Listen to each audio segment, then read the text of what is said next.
아멘. 네, 불과 바람의 언어, 방언이라는 제목으로 말씀을 나누고자 합니다. 제가 초등학교 저학년, 아마도 한 3학년, 4학년쯤 되었던 것 같습니다. 다니던 교회가 있었거든요. 모교회가 있었는데 그럼에도 불구하고 같은 반의 짝꿍이었던 여자 이제 친구가 있었습니다. 근데 그 친구가 이제 자기 교회를 한번 가보자고 하는 거예요. 네, 제 기억이 맞으면 얼굴도 어렴풋이 기억이 나고 조금 마음에 들었었거든요. 그러니까 이제 가자고 하니까 섬기고 있는 교회가 있었음에도 불구하고 그 교회를 따라갔습니다.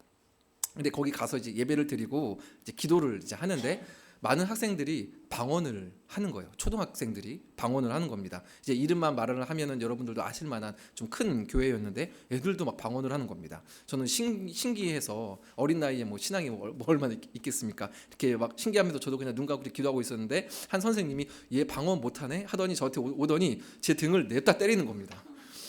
그 뭐 이제 선생님이 때리는데 뭐 어떻게 하지 마세요 왜 그러세요 할 수도 없고 그냥 아무 말도 못하고 그냥 맞았습니다. 근데 꽤나 당황했고 그 뒤로는 절대 그 교회를 안 나갔습니다. 방언에 대한 많은 오해들이 있습니다. 앞선 얘기처럼 때리며 몰아친다고 방언이 되는 게 아닙니다. 그리고 또 학습도 아닙니다. 할렐루야를 반복을 해라. 할렐루야 할렐루야 할렐루야 이렇게 해서 방언이 되는 것도 아닙니다. 학습을 통해서 되는 것도 아닙니다. 방언은 성령님의 하나님의 선물이기 때문에 하나님께서 주시고자 하면 은혜로 주시면 그냥 순간적으로 되는 게 방언이라고 저는 생각을 합니다.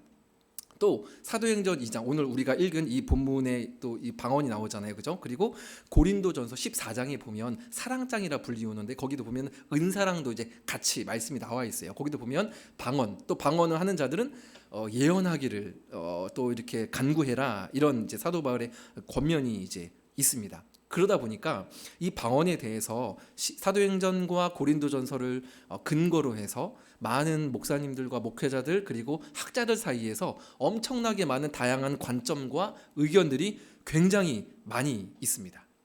뭐 예를 들면 고린도전서 14장에 있는 방언도 사도행전 2장에 있는 방언처럼 외국어 방언이다.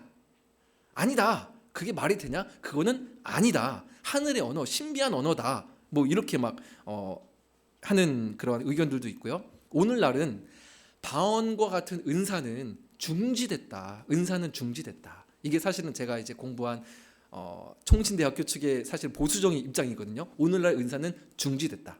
이제 이런 입장도 있고 아니다. 오늘날에도 성령 기도 하시게 하면 방언 통역할 수 있다. 뭐 이런 의견들도 있고 이게 학자들마다 목회자들마다 굉장히 막 다 다릅니다. 근데 이 근거들이 전부 다 성경 말씀에 근거를 하고 있거든요. 때문에 어느 쪽이 정확하다, 어느 쪽이 옳다라고 딱 한쪽을 가지고 이렇게 편을 들기는 사실은 굉장히 어려운 부분이 사실 이 방언에 관련된 그러한 부분입니다. 그러다 보니까 사실은 이런 이야기 때문에 한 번씩 이렇게 보면은 그런 어떤 목회자들이 또 활동하는 그런 SNS나 이런 데 보면 주기적으로 돌아오는 것 같아요. 방언에 대해서 이제 막 왈가불가하면서 막 논쟁하고 토론하고요. 근데 그렇게 논쟁하고 토론하고 이야기하다 보면은 정작 중요한 것을 놓치게 됩니다. 뭐냐면 방언을 하나님께서 우리에게 왜 주셨는가? 그 방언의 의미를 우리가 놓쳐버리기가 너무 쉽다는 것이죠. 목사님, 저는 방언을 못하는데 저에게도 의미가 있나요? 네, 의미가 있습니다. 성도는 방언을 할 수 있는 사람입니다. 이게 제가 말이 무슨 말인지 끝까지 한번 들어보시면 좋겠습니다. 그래서 오늘 말씀을 통해서 방언의 의미를 우리 같이 한번 두 가지로 좀 살펴보고요. 우리의 삶 가운데에도 깊이 한번 적용해보는 은혜가 있었으면 좋겠습니다. 먼저 첫 번째 의미는요. 지난주 설교에서 잠깐 나누었던 이야기의 확장이라고 할 수 있는데요. 성령님이 임하시자 사람들이 깜짝 놀랍니다. 왜냐하면 갈릴리 사람들이 자신들의 난곳 방언으로, 난곳 언어로 말을 했기 때문에 깜짝 놀란 거죠. 이 사람들이 갈릴리 사람들인데 어떻게 난곳 방언을 듣는데 이게 어찌된 일이냐 이렇게 한 거죠. 그런데 제가 말씀드렸었죠. 그것도 물론 깜짝 놀랄만 일이지만 사람들이 더 깜짝 놀란 일이 있었다고 말씀을 드렸습니다.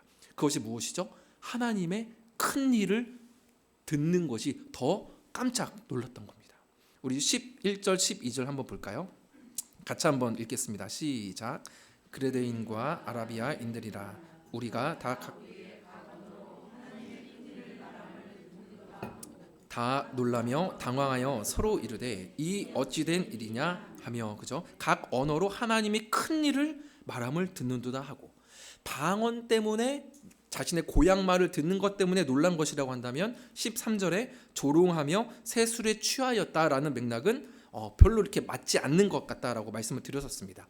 다른 지역 말을 하는 것을 가지고 술 취했다라고 하지는 않았을 겁니다. 전혀 자신이 생각하지 못했던 이야기, 자신이 믿고 있던 것들이 완전히 전복되는, 뒤바뀌는 그러한 이야기, 하나님의 큰 일을 들었기 때문에 술에 취한 거다라고 말을 했던 거죠. 하나님의 큰 일은 하나님의 나라에 대한 이야기라고 할 수도 있고요. 그리고 그 나라의 핵심은 예수 그리스도다라고 볼 수가 있죠. 분명 예수님에 대한 이야기가 그 하나님의 큰 일에 대한 그 내용의 분명히 핵심일 겁니다. 5절에 보면 그때의 경건한 유대인들이 천하 각국으로부터 와서라고 기록이 되어 있는데, 방언의 내용을 들으면서 하나님의 큰 일을 들으면서 이 유대인들은, 경건한 유대인들은 두 가지 이유로 큰 충격을 받았을 겁니다. 먼저 첫 번째로는 자신의 민족이, 자신이 예수님을 십자가에 못 박아 죽였기 때문에 그렇습니다. 사도행전 2장 23절입니다. 그가 하나님께서 정하신 뜻과 미리 아신 대로 내준 바 되었거늘 너희가 법 없는 자들의 손을 빌려 못 박아 죽였으나. 그죠? 너희가 법 없는 자들의 손을 빌려 못 박아 죽였다. 유대인들을 일컬어 말을 하는 거죠. 이 사건, 저희가 읽은 이 본문 이후에 베드로가 그 모여 있는 대부분 많은 사람들이 유대인들이었고 이방인들도 있었는데, 그들을 향해서 설교하는 본문에 나오는 말씀입니다. 너희가 법 없는 자들의 손을 빌려 못 박아 죽였다. 그러니까 나도 거기에 동조했는데, 이런 사람도 있지 않았을 것이지 않겠습니까? 두 번째 이유는요, 깜짝 놀랐던 그 이유는 자신들만이 선택받은 민족이라고 믿었기 때문에 그렇습니다. 이 또한 이제 읽었던 말씀인데 2장 사도행전 2장 21절입니다. 누구든지 주의 이름을 부르는 자는 구원을 받으리라. 방언의 사건은 분명 그 자리에 있던 이방인들에게는 구원과 기쁨의 소식이었을 겁니다. 그러나 수많은 기적과 표적을 보이며 수차례 들을 수 있는 언어로 직접 최후 통첩의 진리를 예수님을 통해서 전했음에도 불구하고 듣지 않고 오히려 분노하며 십자가 사형을 외쳤던 유대인들에게는 기쁨의 소식이 아니라 어떤 소식이었을까요? 심판의 소식이었던 겁니다. 그래서 오늘 설교에서 말씀드리고자 하는 방언의 첫 번째 의미는 심판입니다. 고린도전서 14장 21절 같이 한번 읽어볼까요? 자, 같이 한번 읽겠습니다. 시작. 율법에 기록된 바 주께서 이르시되 내가 다른 방언을 말하는 자와 다른 입술로 이 백성에게 말할지라도 그들이 여전히 듣지 아니라 하였으니. 아멘. 서두에 보시면 율법에 기록된 바 주께서 이르시되 내가 다른 방언을 말하는 자와 다른 입술로 이 백성에게 말할지라도. 그죠? 율법에 기록된 바. 일단은 조금 폭넓게 봐서 구약 성경으로 본다면 구약 여러 곳에 방언이 심판의 의미임을 보여주는 본문이 여러 군데 있습니다. 일단은 율법이라고 했기 때문에 신명기를 한번 볼까요? 네, 신명기 28장 48절인데요. 제가 한번 읽어보겠습니다. 한번 눈으로 보십시오. 네가 줄이고 목마르고 헐벗고 모든 것이 부족한 중에서 여호와께서 보내사 너를 치게 하실 적군을 섬기게 될 것이니 그가 철멍에를 너희 목에 메워 마침내 너를 멸할 것이라. 곧 여호와께서 멀리 땅 끝에서 한 민족을 독수리가 날아오는 것 같이 너를 치러 오게 하시리니 이는 네가 그 언어를 알지 못하는 민족이요. 그렇죠? 다른 지역의 말이다. 즉 방언이다라는 겁니다. 근데 이 신명기 28장 쭉 위에 이제 서두 15절에 보면 이런 말씀이 있어요. 네가 만일 너희 하나님 여호와의 말씀을 순종하지 아니하여. 15절을 기점으로 위에는 축복이고 밑에는 순종하지 아니하면서 이제 그러한 어떤 심판의 메시지들이 나와 있는데, 그 중에 너희가 언어를 알지 못하는 방언을 하는 민족이 와서 너희를 칠 것이다라고 이렇게 하나님께서 말씀을 하고 계시는 거죠. 또 이사야 28장 11절에도 보면은요 이런 말씀이 있습니다. 이것도 제가 한번 읽어드릴게요. 이사야 28장 11절입니다. 그러므로 더듬는 입술과 다른 방언으로 그가 이 백성에게 말씀하시리라. 네, 여기도 뒤에는 두 절이 더 있는데 읽지는 않겠습니다. 여기 이 두 절 뒤에도 너희 오만한 자여 여호와의 말씀을 들을지어다라고 하나님께서 경고의 메시지를 주시거든요. 또 예레미야 5장 15절도 있습니다. 이것도 한번 띄워주시겠어요? 네, 요거는 같이 한번 읽어보겠습니다. 시작. 여호와의 말씀이니라. 이스라엘 집이여 보라, 내가 한 나라를 먼 곳에서 너희에게로 오게 하리니 곧 강하고 오랜 민족이라. 그 나라 말을 네가 알지 못하며 그 말을 네가 깨닫지 못하느니라. 네, 다음 절이요. 그 화살통은 열린 무덤이요 그 사람들은 다 용사라. 그렇죠? 이 또한 방언을 하는, 알지 못하는 언어를 가진 민족들로부터 너희가 나를 향해서 마음을 돌이키지 아니하면 너희를 치겠다라는 그런 심판의 경고의 메시지가 여러 군데, 사실 구약 여러 군데에 나와 있는 거죠. 우리는 사실 우리가 지금 살고 있는 현재는요, 여러분, 종말의 때입니다. 뭐 말세 종말 하니까 이단들이 이야기를 하는 것 같아서 그건 아닌 것 같은, 뭔가 부정하고 싶은 그런 이미지가 제 안에도 있거든요. 근데 사실은 우리는 사실 지금 종말을 살고 있습니다. 왜냐하면 예수님이 오시면 다 끝나버리거든요. 그리고 제가 말씀드린 것처럼 만약에 방언이 정말로 심판의 의미라고 한다면, 오늘날에 방언이 있다고 한다면, 저는 방언이 오늘날에도 있다고 저는 믿거든요. 그렇다고 한다면, 방언이 심판의 의미라고 한다면, 지금 현재는, 그죠, 하나님 다시 오실 심판자로 오실 예수 그리스도께 오시면 끝나기 때문에 지금은 심판의 때요, 마지막 때를 우리는 살고 있다라는 겁니다. 그래서 신약 성경에 보면 여러 군데에서 예수님도 또 사도들과 제자들이 말을 하는 것이 무엇입니까? 항상 깨어 있으라라고 하는 겁니다.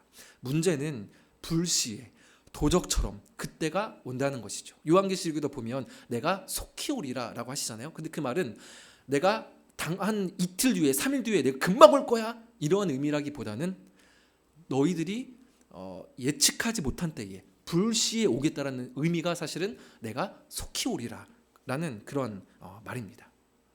여러분, 한번 여러분의 삶을 한번 돌아보시면 좋겠습니다. 뭐냐면, 혹시 하나님께서 오래전부터, 예전부터 어떤 부분에 대해서 나에게 꾸준히 말씀해 오셨던 그러한 부분이 혹시 있지 않으신가요?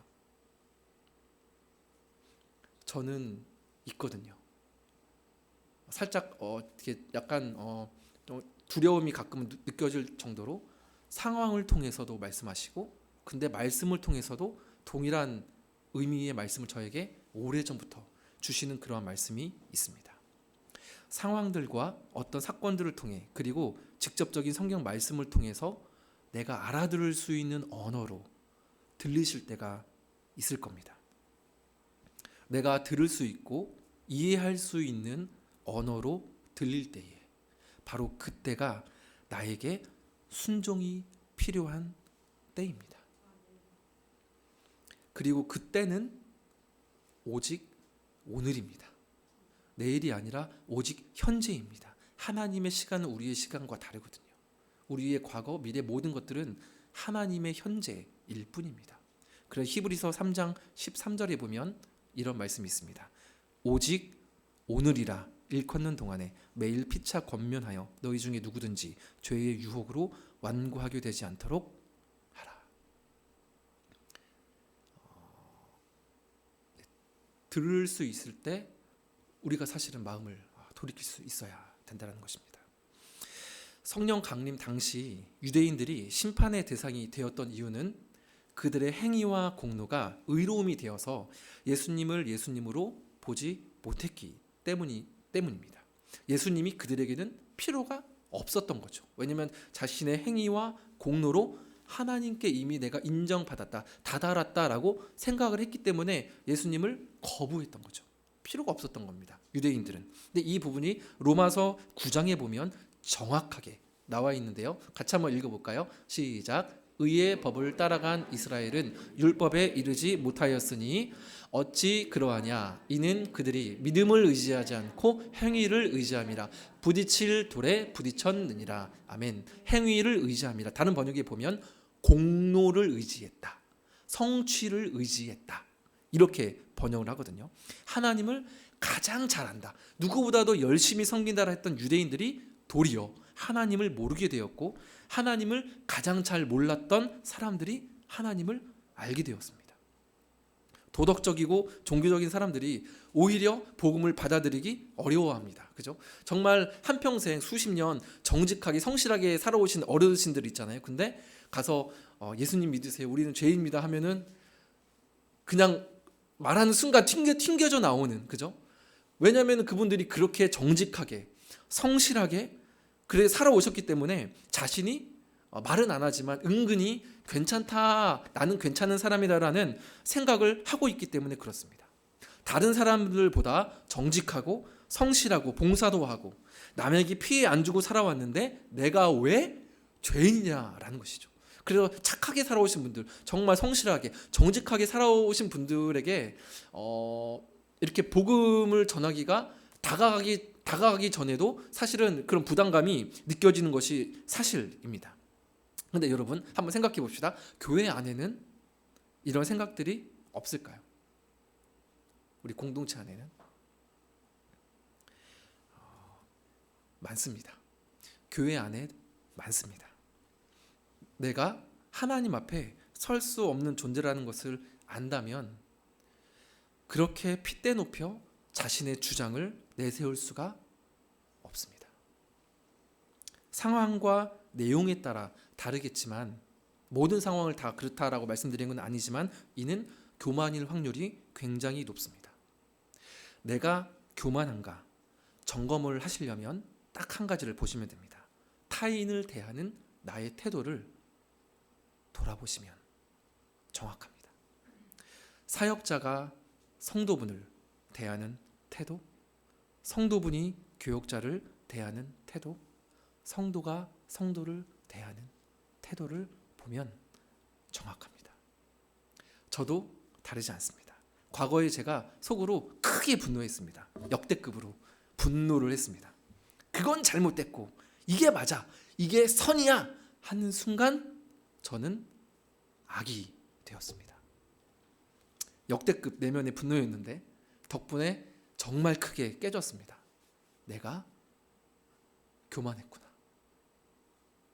정말로 크게 깨졌습니다. 너무 힘들기도 했지만 저에게는 정말로 반드시 한 번은 경험해야 했던 그러한 시간들이었습니다. 우리는 내 성경 지식의 수준, 섬김의 열정, 성화의 수준, 직분에 따라 의로워진다고 은근히 생각을 할 수밖에 없습니다. 그러나 여러분 결코 그렇지 않습니다. 저의 목사의 직분이 저의 의로움과 거룩을 결코 보장해 주지 않더라고요. 내가 해왔던 성경 공부와 훈련들, 오랜 기간 열심으로 섬겼던 봉사, 꾸준히 하는 큐티와 기도 생활이 나를 의롭게 만들어주는 것이 여러분 결코 아닙니다. 우리를 의롭게 하시는 이는 예수님 한 분밖에 없습니다. 하나님 앞에 인정받는 길은 예수님밖에 없는 줄 믿으시기 바랍니다. 이 부분을 잘 정리를 하셔야 됩니다. 그저 값없는 은혜로 우리가 의롭다 여김을 받았기 때문에 봉사와 경건 생활은 이 은혜에 대한 반응이요, 그 하나님을 더 알아가고 더 사랑하기 위한 우리의 표현이자 방법이지, 내가 그것을 오랫동안 했다고, 내가 무엇을 열심으로 했다고 그것이 나의 의로움을 삼으면 여러분 결코 안 된다라는 것입니다. 교회 안에 섬김과 헌신 소중하고 꼭 필요합니다. 개척교회인이 더 필요합니다. 네, 연락 주십시오. 필요합니다. 개척교인이 더 필요합니다. 그럼에도 불구하고 저는 제 자신과 여러분들의 섬김과 선행을 어떠한 목적을 가지고 은근히 부추겨서 신앙생활을 잘하고 계신 것처럼 착각하게 하고 싶은 생각이 없습니다. 어떤 사역을 진행하고 유지하기 위해서 제가 과하게 사역을 감당하거나 또 여러분들에게 과한 사역을 요구하고 싶지 않습니다. 그래서 너나 할 것 없이 서로의 짐을 질 수 있는 공동체, 중요한 것을 중요하게 여기고 있는지 분별하고 서로 권면할 수 있는 공동체가 사실 필요합니다. 요즘에 솔직히 제가 하는 고민은 제가 이렇게 뭔가를 확 제 마음대로 딱 추진을 잘 못하니까 가끔 아내가 그래요. 오빠 하고 싶은 대로 해 라고 저한테 이제 그러더라고요. 내가 하고 싶은 대로 해? 또 좋았다가 아이고 그러면 또 나중에 어떡하지 이런 막 고민들도 하거든요. 근데 그렇다고 해서 제가 마이웨이로 막 나가버리면 이거는 또 중심을 제가 못 잡잖아요, 그죠?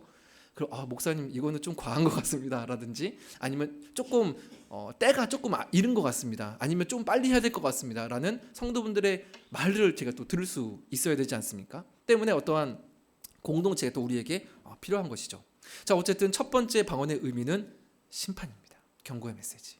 자, 두 번째 방언의 의미는 무엇이냐면 들리는 말입니다. 들리는 말. 쉽게 말을 하면 말이 통한다는 겁니다. 방언의 의미입니다. 하나님의 큰일이 나와 상관없는 말이거나 알아듣지 못하는 말이 아니라 어떤 장벽을 넘어서 들리는 말로, 즉 통하는 말로 거기에 있는 사람들에게 들려왔던 겁니다. 그러니까 말이 통한다. 이게 방언의 두 번째 의미입니다. 사도행전 2장 7절 8절 같이 한 번만 또 읽어볼까요? 시작. 다 놀라 신기하게 여겨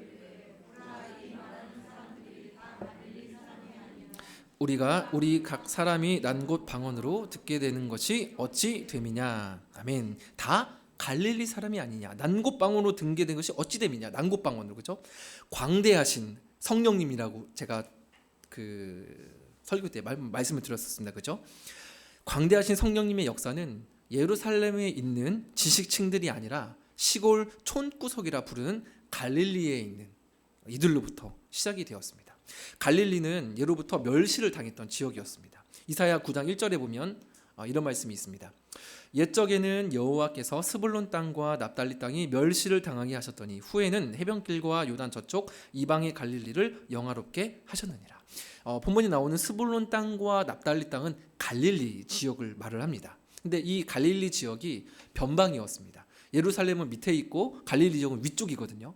때문에 변방이었기 때문에 이방인들과의 접촉이 ਝ았고 또 이방인들의 침략을 자주 꾸준히 받아왔습니다. 그러니까 유대인들의 율법에 따르면 이방인들, 이방의 것들을 접촉하는 것을 굉장히 부정하게 여기고 엄청나게 이 선을 긋지 않습니까? 율법대로. 때문에 갈릴리 지역 자체와 거기에 있는 사람들 그리고 그 사람들이 갖고 있는 신앙조차도 정통 유대인들, 예루살렘에 있는 유대인들은 그들을 무시했습니다.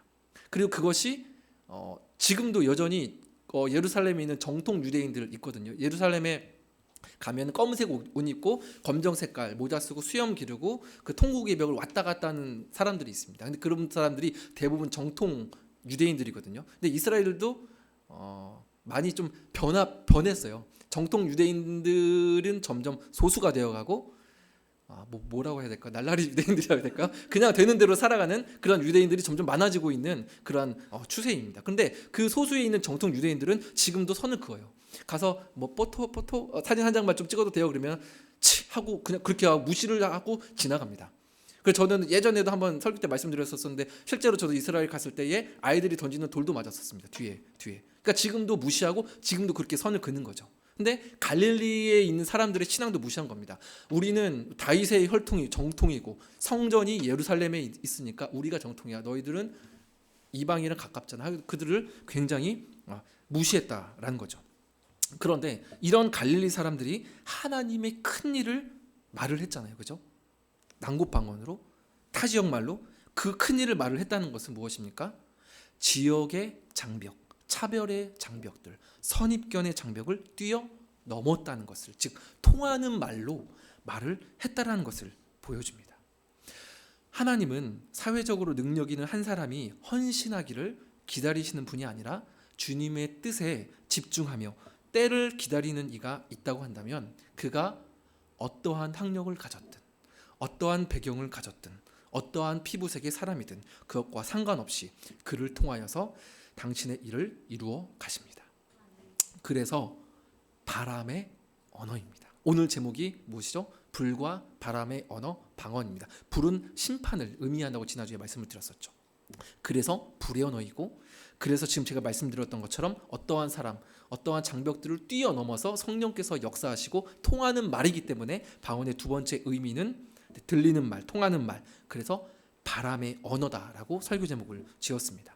바람은 어디서 불어오는지 모르죠. 어디든 불어올 수 있고 어디든 불어갈 수 있는 언어가 바로 방언이다라는 겁니다. 때문에 성령의 사람은 특별한 어떤 은사를 보여주는 신기한 은사를 나타내는 사람이기보다 말이 잘 통하는 사람이 성령의 사람입니다. 바벨탑 사건이 자신들의 목소리를 내려다가 흩어짐을 당하였다면 성령 강림의 방언은 자신의 목소리가 아니라 예수님의 그리스도 되심과 그분의 삶을 말하는 것, 그리고 타인에게 다가가 그들에게 필요한 말을 건네고 그들의 문화와 고민을 듣는 것이 오늘날의 진정한 방언이라 할 수 있습니다. 그것이 중요한 거죠. 다다다다냐 랄랄랄라냐 그게 방언이 이다 아니다 이것이 중요한 게 아니라 어떻게 보면 그것은 하나의 외형이 불과합니다. 진짜 방언은 내가 예수를 그리스도라 고백하고 있는가, 타인에게 다가가서 그들의 필요를 듣고 그들의 필요를 하는 말을 내가 할 수 있는 사람인가, 그 사람이 진짜 방언을 하는 사람들이라는 것이죠. 저와 여러분들은 이미 방언을 하고 계신 겁니다. 그리고 방언할 수 있는 가능성이 있는 사람들인 줄 여러분 믿으셨으면 좋겠습니다. 설교자인 저에게도 해당이 됩니다. 저도 성도 여러분들의 난곳 방언으로 들을 수 있어야 됩니다. 제가 지난주 설교 영상을 보니까 39분 설교했더라고요. 제가 만약에 우리 5세, 6세 초등학생들이 있는 예배에 가서 똑같은 말로 39분짜리 설교를 한다면 어떻게 될까요? 애들이 저를 적극 거부하겠죠. 네, 두렵습니다. 지난주에 한 목사님이 과거 전도사 시절에 사역했던 이야기를 제가 이제 페이스북 이렇게 친구라서 글 올려준 걸 글로 접했는데요. 압권이 뭐냐면 아침 6시에 한 집사님의 호출을 받고 긴급 호출을 받고 달려간 이야기였습니다. 달려가서 무엇을 했을까요? 아마 상상은 못하실걸요. 송아지 출산을 돕는 일이었습니다. 소가 순산을 하지 못하면 어미 뱃속에 있는 송아지의 다리에 밧줄을 묶는데요. 그 다음에 잡아 당겨야 되거든요. 근데 여집사님 한 명으로는 출산을 못하니까 그 이제 목사님한테 전화를 한 거죠. 전도사님께 전화를 해서 전도사님 좀 도와주세요. 가지고 이걸 잡아떼서 송아지 출산을 돕느라 진땀을 흘렸다. 얼마나 힘들었는지 아느냐라고 한 두세 번 정도 그렇게 출산을 도왔던 일이 있다라고 이렇게 글을 이제 올리셨더라고요. 근데 저는 그 이야기를 들으면서 그것 자체가 난곳 방언으로 듣는 일이구나라는 그런 생각이 들었습니다. 물론 동탄에는 송아지 출산을 도울 일이 없겠죠. 그죠? 근데 이 지역에 계시는 성도분들과 주민들의 난곳 방언이 분명히 있을 겁니다. 그죠? 그분들의 고민과 그분들의 삶이 분명히 있을 것인데 바로 그 삶으로부터 시작되는 것이 제 사역의 출발이 될 겁니다. 제가 설교를 준비하면서 여러분의 삶을 전혀 생각하지 않고 마이웨이로 가버리면 목사님 오늘 핀트가 뭔가 안 맞는데 이번 주도 안 맞는데 다음 주도 안 맞는데 그렇게 되지 않겠습니까? 여러분들은 어떠신지요? 우리에게 필요한 것은 성령의 언어입니다. 부부간에, 부모와 자녀간에, 그리고 직장에서 상대방의 난곳 방언으로 들을 수 있는 그런 마음입니다. 이 마음이 곧 그리스도의 마음이요 곧 성령의 권능입니다. 저도 작은 실천이지만 제가 이 설교 준비를 이제 하니까 한동안은 식사하면서도 한동안은 이제 좀 정신이 없고 바쁘다 보니까 식사하면서도 핸드폰으로 뭐 주문하고 핸드폰으로 뭐 체크하고 막 그랬었거든요. 밥 먹으면서. 근데 이게 설교를 준비하다가 그게 이제 마음에 걸리는 겁니다. 왜냐하면 우리 아이들과 난곳방언은커녕 단절이 식사하면서도 단절이 되어 있으니까요. 그래서 제가 의도적으로 핸드폰을 치웠습니다. 밥 먹을 때만이라도. 그리고 이제 아이들과 이렇게 쳐다보면서 이야기하고 막 그랬거든요. 그러니까 이제 몇 마디 제가 저의 어떤 개그합니다. 저도 집에서는 하는데 저희 애들이 몇 마디 애드립에도 애들이 막 깔깔대면서 웃더라고요. 근데 그것을 보면서 행복이 다른 별게 아닌데라는 그런 생각도 들었습니다. 여러분 교회 공동체도 마찬가지입니다. 우리가 살려고 우리의 이름을 높이려고 모이는 교회가 아니라 타인을 살리고 주의 이름을 높이려고 흩어지는 교회가 되어야 됩니다. 그러니까 우리가 모이는 이유는 무엇입니까? 흩어지기 위해서 모이는 교회가 되어야 한다는 것이죠. 오늘날 외부에서 하나님을 모르는 사람들이, 예수님 믿지 않는 사람들이 교회를 본다면 어떠한 눈으로 보게 될까요? 상상해 보신 적 있으신가요?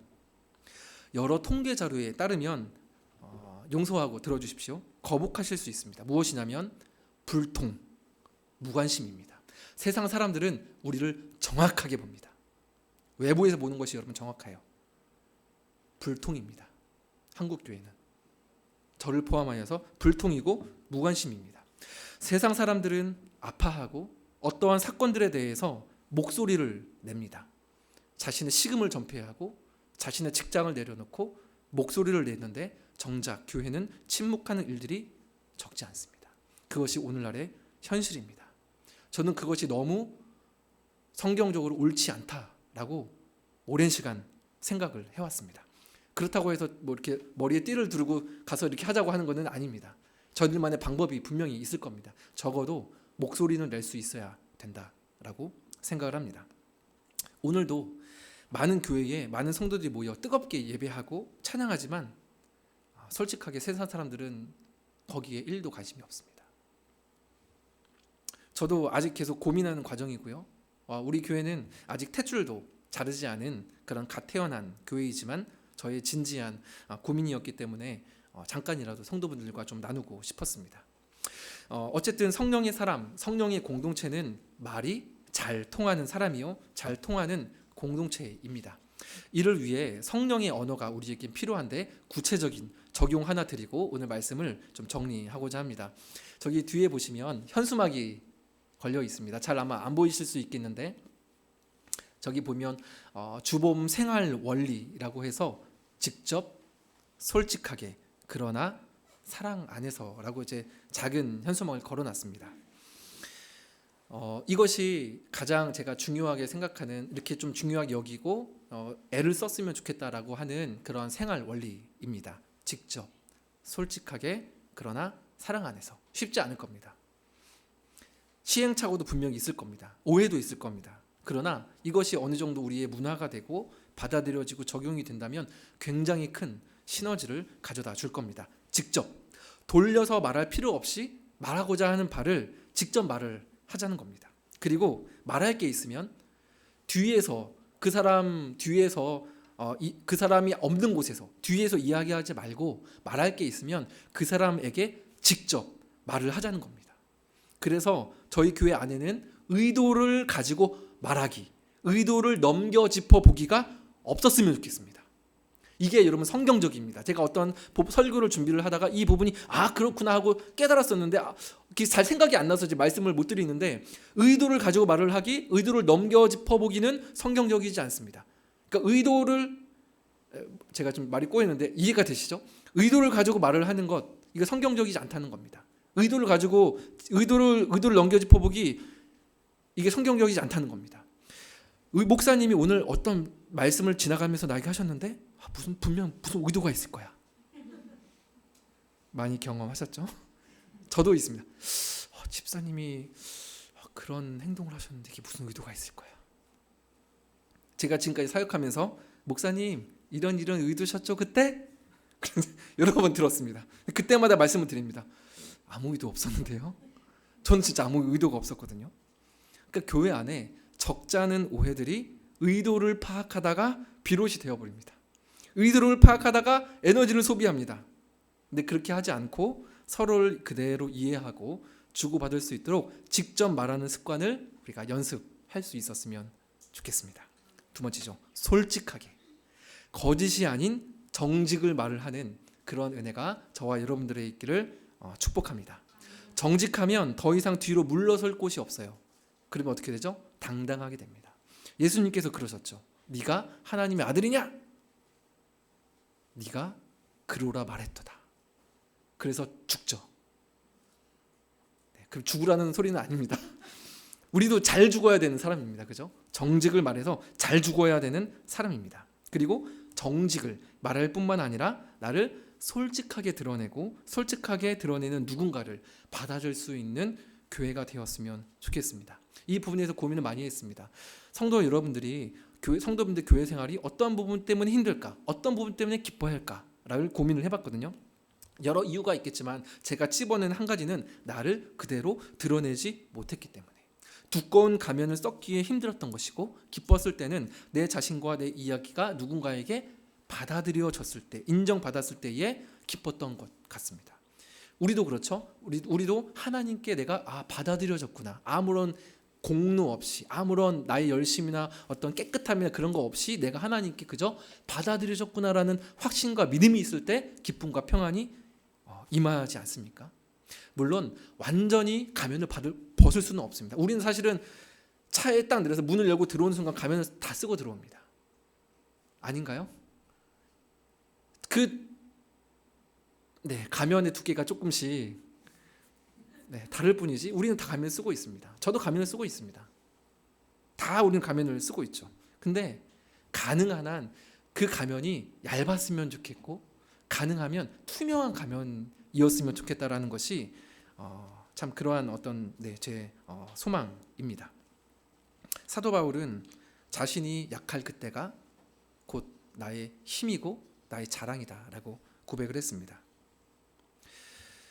저는 몇 년 전에 스트레스 때문에 과도한 스트레스가 있었었는데 마음이 디프레스 돼서 신경정신과에 갔었습니다. 이게 우울증인가 하는 생각이 들 정도로 마음이 굉장히 디프레스가 됐었어요. 그래서 신경정신과를 갔습니다. 눈에 띄면 안 되니까 오산에 있는 신경정신과를 검색을 해서 최대한 멀리 떨어진 데 너무 멀지는 않고 그러나 차 타고 갈 수 있는 데를 검색을 했더니 오산 시장 쪽에 있는 신경정신과가 하나가 나오더라고요. 그래서 가서 상담을 했습니다. 의사 선생님과. 다행히도 우울증은 아니고 근데 약한 우울감은 있네요 라고 그러한 진단을 받았고 약 한번 드셔보세요 라고 약을 처방을 받았습니다. 근데 그 약이 부작용이 있을 수 있대요. 토하는.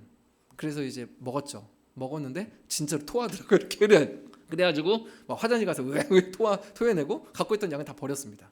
근데 다행히도 감사하게도 그런 어떤 우울감은 얼마 지나지 않아서 사라졌습니다. 근데 그때에 또 경험했던 것이 제가 사회를 볼 때에 찬송 부르고 할 때에 2번 정도 호흡이 멈췄었습니다. 그러니까 이제 아마 그것이 공황 장애이지 않았을까. 2번 정도 경험을 했는데 머리에서부터 등까지 엉덩이까지 진땀이 싹 하고 나더라고요. 그래가지고 큰일 났다. 이거 어떡하지? 사회 보다가 2번 정도 그 시기에 경험을 했었습니다. 여러분 제가 만약 제 자신이 안 괜찮은데 괜찮은 것처럼 거룩하지 않은데 거룩한 것처럼 저를 꾸며야 한다면 저를 증명해야 한다면 혹은 여러분들이 그래야 한다면 여러분들이 안 괜찮은데 괜찮은 것처럼 밝은 표정으로 가면을 써야 한다면 저는 너무 서글플 것 같습니다. 그리고 저는 그리 조직적이거나 계획적이지 못합니다. 너 T야? 아니요, 저는 F입니다. 사역자로서 F 아시죠? 감정적인 사람입니다. 사역자로서 단점이고 보완해야 하는 부분입니다. 저희 신명적 전도사님은 극 T입니다. 강한 T라고 자기를 소개를 합니다. 그래서 제가 아주 도움을 많이 받고 있어요. 어떤 이야기에 대해서 이야기를 하면 목사님 이건 딱딱딱한데 딱 그런데 그렇네.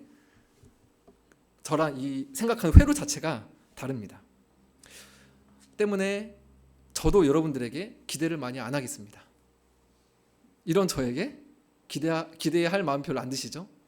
별로 기대하시지 않는 편이 좋겠다 싶습니다. 그저 성령께서 주시는 소망을 따라 은혜의 눈으로 저를 바라봐 주시고 저도 은혜의 눈으로 우리 집사님들 또 우리 청년 형제 자매들을 바라보겠습니다. 3번째죠. 그러나 사랑 안에서 직접 솔직하게 말하는 것 좋습니다. 그런데 사랑이 없으면 상처받습니다. 그렇죠? 얼마나 그게 또 아픕니까? 자다가 일어나면 어떻게 그럴 수가 있어 하면서 이제 막 그러지 않습니까? 사랑이 필요합니다. 가장 어려울 수 있어요. 그죠? 어렵기는 하지만 불가능한 것을 우리에게 예수님께서 말씀하시지는 않았을 겁니다. 내가 너희를 사랑한 것 같이 너희도 서로 사랑하라 하셨기 때문에 조금씩 우리가 무엇이 중요한 건지를 알고 복음에 초점을 맞추고 그 사랑을 조금씩 알고 깊어지면서 사랑을 함께 연습할 수 있을 겁니다. 말씀을 정리하고자 합니다. 방언은 불의 언어로 심판의 의미를 가지고 있습니다. 말씀과 상황을 통해 나에게 지속적으로 말씀하시는 부분들이 있다고 한다면 여러분 미루지 마시고 말씀 따라 가시는 결단이 있기를 축복합니다. 방언은 바람의 언어로 서로 말과 마음이 통하는 의미를 가지고 있습니다. 완벽할 수 없지만 조금씩 연습하면 좋겠습니다. 직접, 솔직하게, 그러나 사랑 안에서 그러한 은혜를 맛보고 누리는 은혜가 있기를 주님의 이름으로 축복합니다. 우리 함께